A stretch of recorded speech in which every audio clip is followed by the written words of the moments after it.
Familia, amigos, ¿cómo están? Qué gusto saludarles aquí en este espacio donde estamos continuando con esta última semana de Jesús, viendo algunos acontecimientos de esta semana tan importante. Y hoy queremos recordar o darle un repaso a una de las escrituras más importantes que tiene que ver con Jesús, que es Isaías 53, que fue profetizado como 8 siglos antes de que sucediera por Isaías, precisamente este profeta que habla de un aspecto tan importante de Jesús, que es el sufrimiento, el siervo sufriente, que pues nosotros sabemos que el sufrimiento es parte de nuestra humanidad. Siempre el hombre ha sufrido y creo que a nadie nos gusta sufrir. Y los judíos de aquel tiempo, Israel en aquel tiempo de Jesús, no veían, no podían concebir al Mesías como alguien que sufría. Entonces, Isaías 53 describe a Jesús de una manera que era pues rechazada o poco aceptada por ellos. Ellos querían, como ya hemos dicho, ver a un Mesías que les librara del Imperio Romano, al estilo de David en sus batallas, ¿verdad? Y qué más quisiéramos nosotros también, pero Jesús estaba cumpliendo la palabra de Dios, el plan de Dios. De hecho, así empieza este capítulo.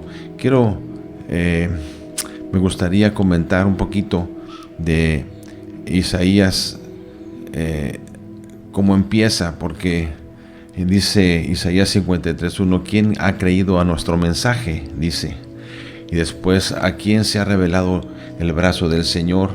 El Reina Valera habla de una palabra, dice, ¿a quién fue manifestado el brazo del Señor? Entonces yo veo aquí dos cosas importantes, que uno es la fe. ¿Quién ha creído nuestro anuncio? Que es el mensaje del Evangelio que se recibe por la fe.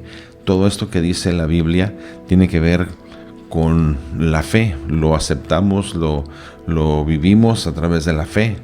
Y tiene que ver también con una obra de parte de Dios, que es la revelación. También Dios nos tiene que mostrar en nuestro corazón. Es curioso que muchos escucharon el mensaje, pero no todos lo aceptaron. Y aunque Dios quiere salvar a todos, aunque Dios quiere que todo el mundo sea salvo, algunos, que así es, no lo entendemos nosotros, pero algunos lo aceptarán y otros lo rechazarán. Esperamos que tú seas de los que acepten por la fe este mensaje.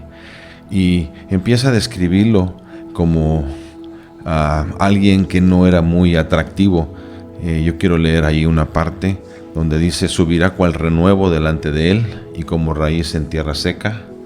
No habrá parecer ni en él ni hermosura, sin atractivo. Y entonces es curioso, porque hoy nosotros podemos ver que pues lo que nos atrae es lo que, como los superhéroes de hoy, ¿verdad? A nadie le gusta alguien o identificarse con alguien que es rechazado, que no tiene un buen aspecto, que no tiene ropa de marca, alguien que se viste de cierta manera que no nos atrae, o nos enseña cosas como que nos parecen que no son muy aceptadas, ¿no? Muy populares. Entonces, ¿a quién le gusta ser rechazado? ¿A quién le gusta relacionarse con alguien que es menospreciado? Es muy difícil. Y es que podemos ver el contraste tan tremendo en el plan de Dios y el mensaje de Dios, y lo que el mundo quiere, lo que el mundo anhela. Y nosotros debemos entender que siempre ha habido este conflicto o esta oposición al mensaje.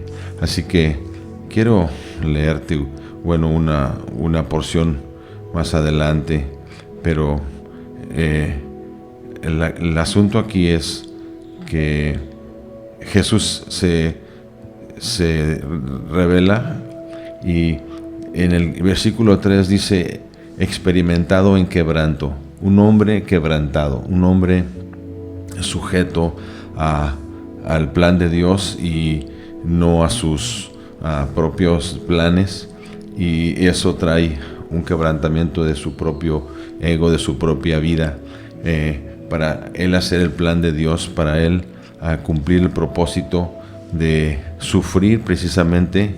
Y esto ya es un sufrimiento, el no hacer lo que tú quisieras, sino hacer lo que pues Dios había pensado. No es el no cumplir tus propios planes y anhelos, sino sujetarlos a otros planes. Eso requiere un quebranto de tu propio ser, de tu propio orgullo, de tu propio ego. Y Jesús es nuestro ejemplo para ello. También dice despreciado, como ya lo leímos, como ya les comentamos. Quiero decir que todo esto tiene que ver con precisamente lo que Jesús tenía que hacer para que poder llevarnos, o Él cargó todo el desprecio, todo el pecado del hombre. Él lo cargó. La Biblia dice que Él llevó nuestros pecados en Él mismo. Él sufrió.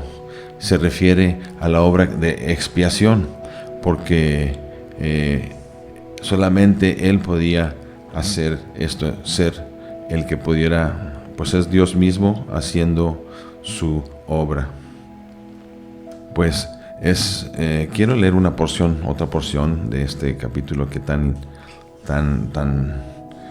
importante. Dice, ciertamente, es el versículo 4, ciertamente llevó Él nuestras enfermedades y sufrió nuestros dolores, y nosotros le tuvimos por azotado, por herido de Dios y abatido.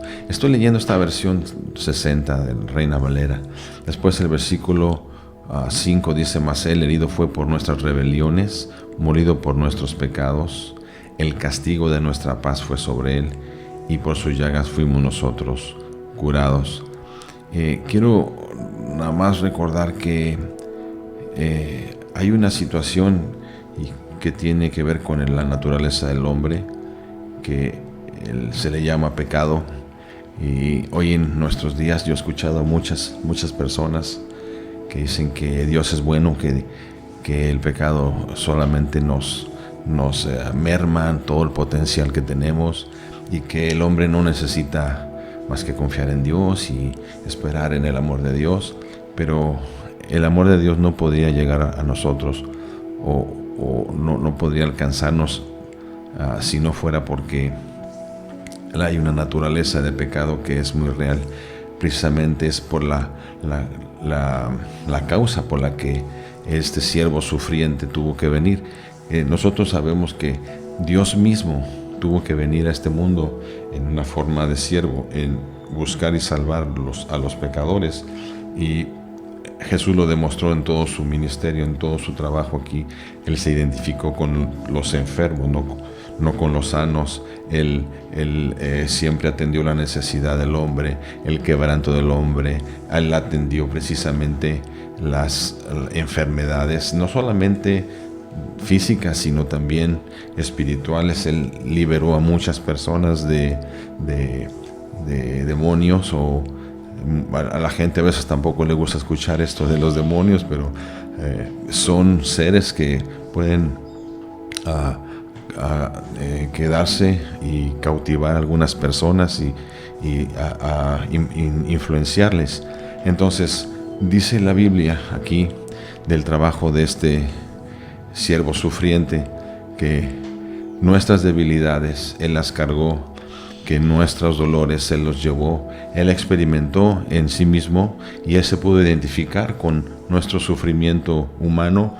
Él, en su cuerpo de carne de un hombre normal, 100% hombre, Él pudo experimentar lo que nosotros experimentamos. Muchos cada día tenemos que pasar dolores, pruebas, dificultades y enfermedades, y a veces ya transgresiones muy abiertas, muy ya definidas. Entonces Él fue traspasado por estas rebeliones. El asunto aquí fue como un asunto legal. Él fue castigado por nuestros pecados para que nosotros no lo fuéramos. Dice el versículo 6 que todos nosotros fuimos extraviados como ovejas y hemos dejado de caminar de los caminos de Dios para seguir los nuestros. Sin embargo, dice, el Señor puso sobre los pecados de todos nosotros. Entonces, el asunto es que en la obra de Jesús, Él cargó todos los pecados. Dice el versículo 7 que Él fue oprimido y tratado con crueldad. Sin embargo, no dijo ni una sola palabra. Otra versión dice que Él fue aplastado por nuestros pecados. Y yo me pongo a pensar, digo, el peso del pecado estuvo sobre Él. Él fue aplastado, fue molido por el peso tan grande de la crueldad de la humanidad. El hombre sin Dios es malo en general. Por supuesto hay algunos que no manifiestan ese pecado tan fuerte, tan grande, pero todos estamos contaminados y todos tenemos pecado. Y Él no abrió su boca. Él estuvo completamente de acuerdo, sabía exactamente lo que estaba haciendo. Él estaba sujeto a la autoridad de Dios y al plan que Dios pensó desde el principio. Por eso Él no abrió su boca. Por eso el hecho de que diga aquí que como una oveja fue llevado al matadero y no se manifestó en rebelión, no dijo, ¿por qué yo tengo que pagar por todos ellos?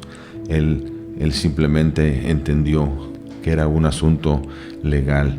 Cuando alguien es juzgado y se le aplica la sentencia, no puede ser juzgado doble. Si alguien pudiera, si hubiera un asunto legal y alguien pudiera cargar con la sentencia de otro, pues se podría, no hay por qué juzgar a las dos personas. Entonces Él fue juzgado por nosotros, por nuestros pecados. Él pagó el precio de nuestro pecado. Por eso nosotros ya podemos confiar totalmente que estamos libres de este pecado, porque Él lo hizo. Y Él lo hizo por todo el mundo.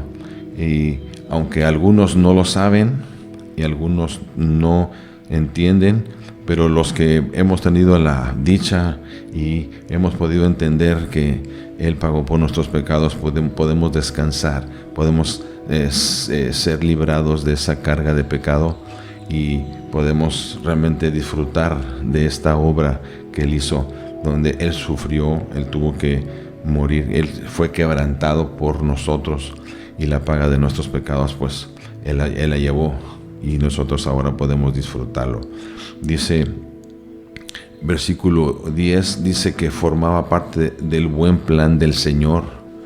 Y aquí dice aplastarlo a causa y causarle dolor.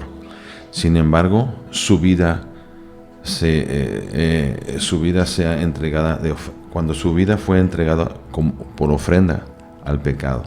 Dice, tendrá muchos descendientes. Más arriba dice que a nadie le importó que Él muriera a la mitad de su edad y sin descendencia. Pero realmente aquí Dios le está diciendo que Él va a tener una larga vida y que Él va a tener mucha descendencia. Y claramente podemos ver aquí que está hablando de la resurrección. Entonces Jesús es el único que pudo entregar su vida, el único que pudo realmente hacer este trabajo, nadie más, porque Jesús fue un hombre totalmente, pero sin pecado. Nadie más en este mundo que habitó este mundo, que vino por un nacimiento de una mujer, pudo realmente hacer este trabajo, ni siquiera su mamá, porque a veces dicen que su mamá fue sin pecado concebida. Entonces solamente Jesús, porque Él no nació de un hombre y una mujer, sino nació de Dios y una mujer. Entonces Él no tenía pecado, sin embargo Él sufrió con todos nuestros pecados. Entonces aquí está hablando de la resurrección, porque Jesús está vivo y ya no morirá jamás, no tendrá nada que ver con la muerte. Él ha vencido, al pecado, a la muerte, al diablo. Él, este siervo que vino a hacer la voluntad de Dios, que vino a realmente a cumplir nuestra condena, nos ha liberado ya de este peso del pecado, y ahora Él nos ofrece también una vida eterna, una gran descendencia. Dice que cuando vea, el versículo 11, cuando vea todo lo que se logró mediante su angustia, quedará satisfecho. Y creo que cuando un pecador se arrepiente, cuando alguien entiende que necesita perdón de sus pecados, cuando él ve su ruina espiritual, creo que Dios se complace y dice: uno más que valió mi sufrimiento, que valió mi quebranto. Y creo que eso es por eso hay gozo en el cielo cuando un pecador se arrepiente, porque es como validar todo el sufrimiento y todo el precio que se tuvo que pagar por un alma, por todo el mundo, pero uno más que participa de esto. Hay gozo en el cielo, dice, porque Él cargó los pecados de todo. Y al final de este capítulo, el versículo 12 dice: yo le rendiré los honores de un soldado victorioso, dice NTV, y dice, porque expuso su vida a la muerte, se expuso a la muerte. Jesús tuvo que confiar que Él iba a morir, que iba a ser aplastado por nuestros pecados, pero que iba a resucitar porque Dios le iba a levantar. Entonces Él estuvo totalmente sujeto a la voluntad del Padre, y esperó que al tercer día, como estaba profetizado también, Él resucitara. Y luego también fue contado con los rebeldes. Jesús para muchos fue un rebelde, Jesús para muchos fue un perdedor, pero Él no le importó. Él sabía lo que estaba haciendo, y finalmente Dios le levantó, cargó con los pecados de muchos, pero también dice que intercedió por los pecadores. Qué grande el amor de Dios, que podía ver un poco más allá que todos nosotros. Él perdonó a muchos transgresores, y desde Barrabás hasta el ladrón que estaba junto ahí. Y cuando estaba muriendo, Él dijo: Señor, perdónales porque no saben lo que hacen. Y pues a veces nosotros no sabemos lo que hacemos, pero cuando tenemos oportunidad de saber lo que estamos haciendo, y saber también que alguien pagó por nosotros, que alguien murió por nosotros, que el Hijo de Dios vino y sufrió por nuestros pecados, es una gran oportunidad para poder echarle nuestros pecados y recibir su perdón, y recibir el reducto legal, que es que Él pagó por nosotros. Así que nosotros ya no tenemos que pagar nada, simplemente tenemos que recibirlo, y tenemos que confiar en eso. Es una bendición poder entender un poquito acerca de este mensaje. Así empieza: ¿quién ha creído nuestro mensaje? Hay salvación, hay perdón. Jesús quiere perdonar nuestros pecados. Tenemos que reconocer esto y reconocer nuestros pecados, y esto es obra de Dios que nos va convenciendo. El Espíritu Santo es el que nos convencerá de pecado y de la justicia de Dios que se cumplió a través de este siervo sufriente. Entonces yo te animo a que te busques, a que entiendas que hubo un gran precio que se pagó por tus pecados, que alguien te perdonó. Así que ya no sigamos más en el pecado, sino que vivamos ahora en la vida nueva, justificados por la fe. Esto es por la fe, solamente es por la fe, no es por obras. Así que pues qué bueno que estás aquí escuchando este mensaje.